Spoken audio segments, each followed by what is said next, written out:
Hello प्यारे बच्चों। तो चलिए इस क्वेश्चन को डिस्कस करते हैं। काफ़ी अच्छा क्वेश्चन है और ये भी वीएन मेथड पे बेस्ड क्वेश्चन है, ठीक है ना। देखो, जेई ने कई बार वीएन मेथड पे क्वेश्चन पूछा है, हर साल पूछ रहा है, तो ये आपको बहुत अच्छे से आना चाहिए, ठीक है ना। इस क्वेश्चन के थ्रू भी आप सीख सकते हो जो इस टाइप का जो प्रॉब्लम आएगा उसको कैसे सॉल्व किया जाए। पहला तो आपका काम ये होना चाहिए, अपने को S10 फाइंड करना है, हमने यहाँ पे लिख दिया। जो सीरीज को देख के आपको जनरल टर्म लिखना आ जाए, इसके लिए आपका ऑब्जर्वेशन बहुत अच्छा होना चाहिए। देखिए, फर्स्ट टर्म में यहाँ पे 1 यूज किया है, देन 2 और 3 और 4, ठीक है ना। न्यूमरेटर आपको दिख रहा है जी यार, ये एक एक करके बढ़ रहा है। तो अगर न्यूमरेटर वाले पार्ट को हम लोग टी आर अगर लिखें तो क्या लिख सकते हैं, आर लिख सकते हैं, चलेगा। यहाँ पे 1 जो है वो सारे टर्म्स में है, तो हमने यहाँ पे 1 लिख दिया। और आपको 3 भी दिख रहा है जो ये सारे टर्म में रिपीट हो रहा है भाई, तो यहाँ पे 3 लिख दिया। देन क्या लिखा है, 1 का स्क्वायर, 2 का स्क्वायर, 3 का स्क्वायर, 4 का स्क्वायर, ठीक है ना। तो अगर टी आर होगा तो उसको क्या लिख सकते हैं, आर स्क्वायर। देन अपने को दिखा 1 to the power 4, 2 to the power 4, 3 to the power 4, 4 to the power 4। तो टी आर में क्या हो जाएगा, R⁴ हो जाएगा। ओके, पहला काम होना चाहिए जो इस टी आर को, ठीक है ना, नीचे में मतलब न्यूमरेटर में चलो आर है, बट डिनोमिनेटर में जो है वो R⁴ है, आर स्क्वायर है, इस टाइप का टर्म। पहला काम क्या कीजिए, इसको फैक्टर फॉर्म में लिखिए, ठीक है ना। जैसे ये वाला पार्ट है, तो हमने क्या किया, जो इसमें से देखा यार, अगर हम लोग परफेक्ट स्क्वायर बनाना चाहें, यहाँ पे R⁴ दिख रहा है, देन आर स्क्वायर दिख रहा है, तो हमने क्या किया, R⁴ -2R² + 1 को एक साथ कर लिया। अब इसमें से एक आर स्क्वायर बच गया, इसको यहाँ पे लिख दिया। तो ये वाला पार्ट क्या हो जाएगा, क्या ये R² - 1 का होल स्क्वायर हो जाएगा, साथ में क्या आ गया, -R²। अब यहाँ पे आप लगा दो A² - B² टाइप का, तो इसका फैक्टर क्या होता है भाई, A - B इंटू A+B होता है।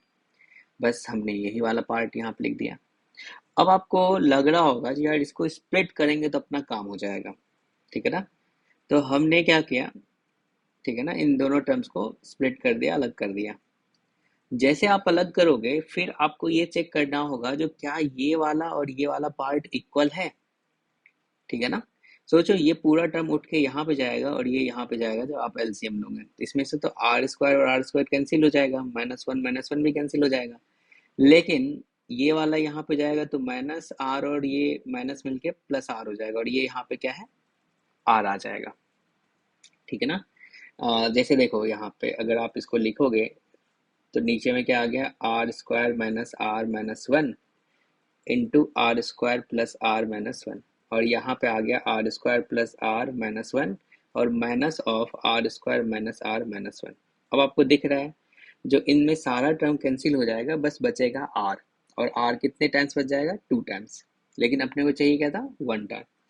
तो 2 टाइम आ गया तो हमें क्या करना पड़ेगा, इक्वल होना चाहिए दोनों। तो हमें क्या करना पड़ेगा, एक्स्ट्रा में 2 आया तो 2 से डिवाइड कर दिया, बस इतना कर दिया। अब सोचो इसमें यार ये R² - R है और यहाँ पे R² + R है, इसमें से अगर R कॉमन ले लेंगे तो R - 1 बन जाएगा, और इसमें से R अगर कॉमन लोगे तो R+1 बन जाएगा। हमने इस वाले पार्ट को ऐसा लिख दिया, क्लियर है। अब इसमें तुम्हें क्लियरली दिख रहा है जो यार ये VR है, तो ये क्या है, ये वाला पार्ट VR+1 है, ठीक है ना। क्योंकि अगर R को आप R+1 से रिप्लेस करोगे तो तुम्हें ये दिखेगा। जैसे देखो, इस वाले को R को R+1 से रिप्लेस किए तो यहाँ पे ये दिखा, इस वाले में हमें R को R+1 से रिप्लेस किए तो ये वाला दिखा। तो मैं कह सकता हूँ ये पूरा पार्ट जो है वो VR है और ये वाला पार्ट क्या है, VR+1 है। ओके, तो ये हमने TR लिखा और हमें फाइंड क्या करना था, S10, यानी कि R जो है summation of TR, R equals to 1 to 10। Okay, जब डिफरेंस 1 का हो ना तो आप हमेशा क्या करो, स्टार्टिंग से फर्स्ट और एंड से फर्स्ट ले लो। इसमें छोटे वाले को छोटे में रख देना है, यानी कि इस वाले पार्ट में रख देना है, और बड़े वाले को बड़े वाले में रख देना है।